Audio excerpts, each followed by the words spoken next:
Leioako udalak Leioa Hurbil proiektuaren bidez, eraldaketa prozesuan hasi eta urrats sendoak eman ditu administrazio elektronikoaren aldeko apustuan.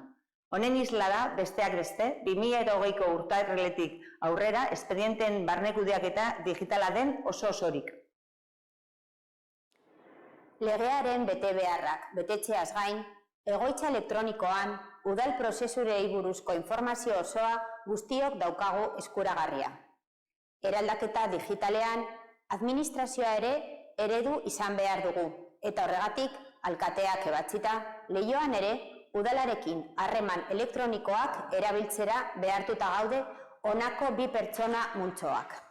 Batetik, langileen udalarekiko harremanak elektronikoak izan behar dira, bai egoitzaren bidez, bai enplegatuaren atariaren bidez.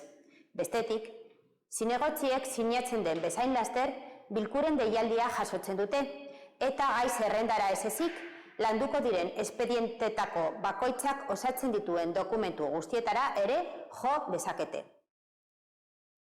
Horrela, gardentasuna, sartzeko erraztasuna eta norberaren eta familiaren bizitza uztartzea lortzen da.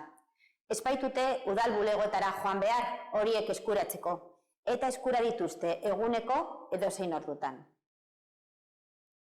Hori guztia, abian jartzeko prozesuan administrazio elektronikoaren ordenantza eta zen ordenantza integrala onartu dira.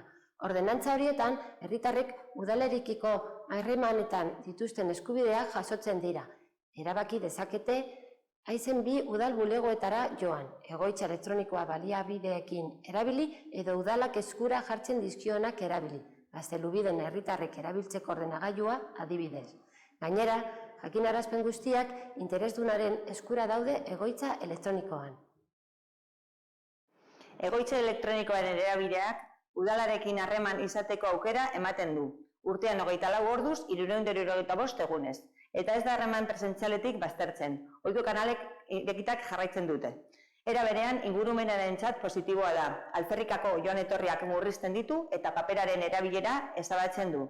Kontziliazioa errazten du eta udal kudeaketaren gardentasuna sustatzen du. Akzio hori Leioa Hurbil formakuntza programa baitan kokatzen dugu. Berrikuntza proiektu honek helburu du, besteak beste herritarrei administrazioarekiko kontuak erraztea.